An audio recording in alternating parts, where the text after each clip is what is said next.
Can we play you? Can we play you every week? Can we play you every week? Can we play you? Can we play you? Can we play you every week? Can we play you every week?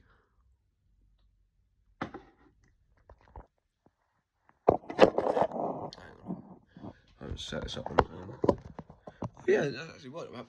I've had a picture of Grealish and Haaland and I set it up as a fucking tripod. But 4-0. Wembley again. Wembley again. Wembley again. Ole Ole. Wembley again. Ole Ole. Wembley again. Ole Ole. We beat Liverpool 4-0. We are through to the FA Cup semi-finals. 8 consecutive seasons. 3 over Liverpool this season. 1 at the Etihad. 1 at Anfield. No, 2 at the Etihad, sorry. 2 at the Etihad. 1 at Anfield. Come on. Fucking have it. And this man here, Erling Braut Haaland, gets his hat-trick. His first hat-trick of the season. His 12th hat-trick in a City shirt.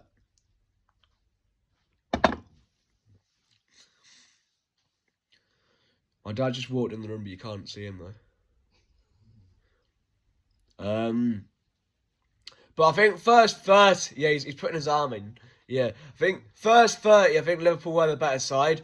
But then once we got the first goal, Erling Haaland, penalty, taken out by Van Dijk. You dirty bastard, Virgil van Dijk. You dirty cunt. He should be banned for 10 years for that tackle. That was disgusting, and it was fucking assault. But 4-0, yeah. The second goal was a beautiful passionate play. Cherky plays it down the line to Semenyo, down the line. Yeah, down. I don't know why. I don't know why that did like a fucking Zimbabwean. Crosses it in. Erling Haaland. Boom! 2-0. Curtains. That was the game over for me. But I didn't really want to say it because second half we've been a bit shaky this season. But then we come out second half. 46 or 47 minute. I can't actually remember the exact time. If I do something funny, I've got a bit of a flu and my nose is blocked. And I was up at like 3 o'clock in the morning, like blowing it on a toilet roll. But yeah, 3-0. Semenyo lobs the keeper. Beautiful goal. And I don't know, was either one that assisted the fourth goal as well? I can't actually remember. It was either... No, it was O'Reilly actually. I think it was O'Reilly. Yeah, O'Reilly, and then Haaland hits the bar and then it goes in. And then we did take our foot of the gas, but James Trafford, and I like it, I like it, I like it, I like it, whoa, whoa, here we go, whoa, Super James Trafford and goal. Make sure that he stays by any means in the summer, please, City, because you're not going to get a better backup goalkeeper than that. No chance. I wouldn't blame him for leaving if he wanted to be number one, because obviously Donnarumma is never going to get in front of him, more than likely, unless obviously Donnarumma got an injury where he's out for like 6 weeks, even longer, or something like that. But yeah. And Savinho, I thought he did well when he came on. That game reminded me of the Bayern 3-0 in the treble season, where Liverpool had quite a bit of the ball and quite a bit of chances, but we were just more ruthless than them. And obviously defending better than them. Kuzanov, there was one moment in the first half where the ball goes over him.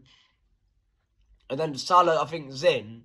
But then he does recover and he puts a foot on it and it goes up for a corner to stop them from scoring. And I think Gay was class as well. O'Reilly, quality. Nunes, he did give away the penalty, but other than that, he was solid. I think Bernardo played well as well. Cherky, bit of shithousery that from him when he took off the Liverpool shirt. He had the Ekitike shirt on, because obviously Ekitike and him both got subbed off. And obviously he put it on then took it off. I don't know what I think about that. Obviously it is a bit of shithousery and a bit of banter, but like some City fans might see it as a bit of a snaky move for him to put on a Liverpool shirt. But I don't think it is. I think it is just shithousery and I fucking love it. Ryan Cherky, da da da da. Ryan Cherky, da, da, da, da. And I thought Doku played well.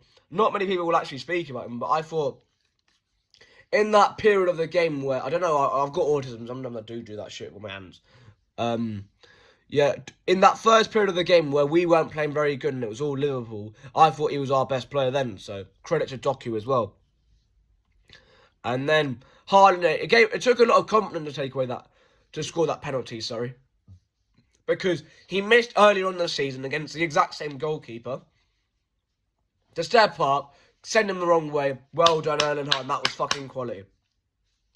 Get up, come on. Why you scared? You never miss what's been and gone. 'Cause all of the stars are fading away.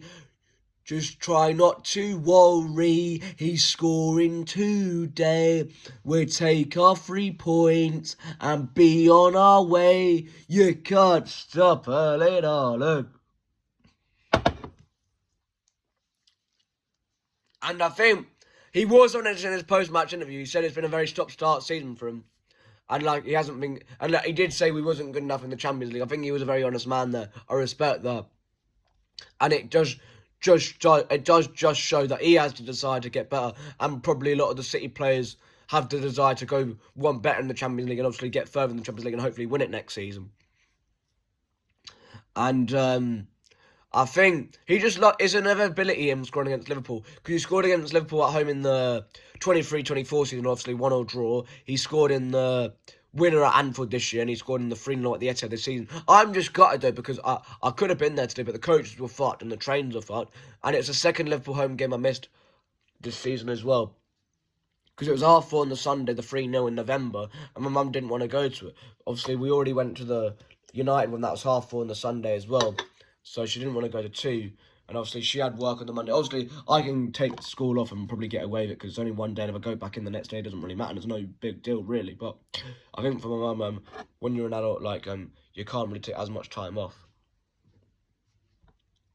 And this says treble winners mug on it. You can't really see it with the way that I flip it around, but it wouldn't be the same treble of, obviously, the 22-23 season.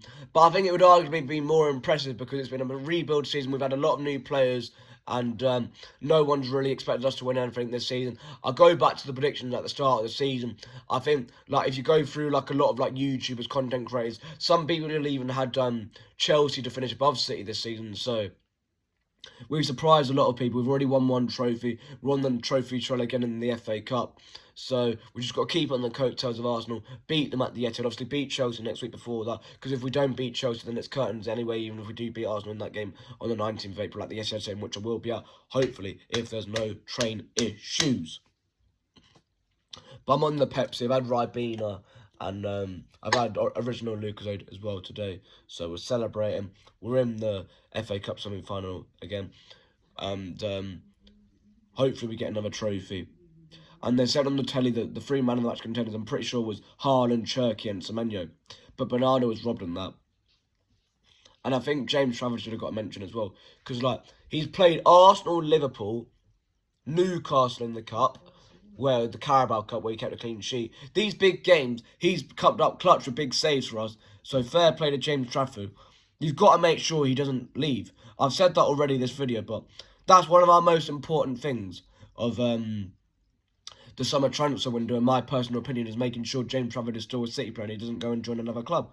Because, obviously, he wants to be #1 England goalkeeper, and his chances of that is probably slim at City because he's going to be second choice, probably, unless Donnarumma does eventually leave at some point. But I think the thing is with Donnarumma, he's not really a keeper that stays at a club for, that long. What was he at AC Milan for, I think, did he come through the AC Milan Academy? I'm not entirely sure, but I know that he was only at PSG, was it 3-4 years, maybe 5 at tops? So maybe if he did leave, then James Trafford could get his chance of being #1. The thing is, though, it's a lot of different, pressure of being #2 to being #1. So could he handle that? I don't actually know. Because he did keep a clean sheet against Wolves, but they have been terrible all season. But then he did make that mistake against Tottenham that did cost us the game, and we lost 2-0. But then the week after, he did save us from an absolute embarrassment at Brighton away. So fair play to James Trafford. But we've done really well today. It's not easy beating Liverpool, even with the issues they've had all season of with them just being terrible, and a lot of their players not gelling together.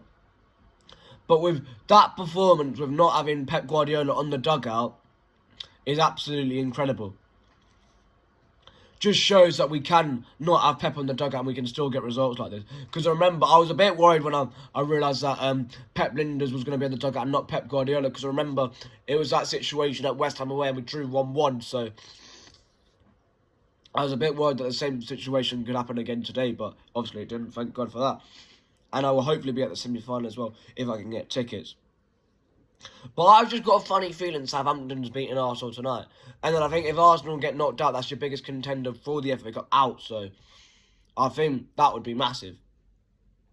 I'd back us to beat Chelsea in a one-off game.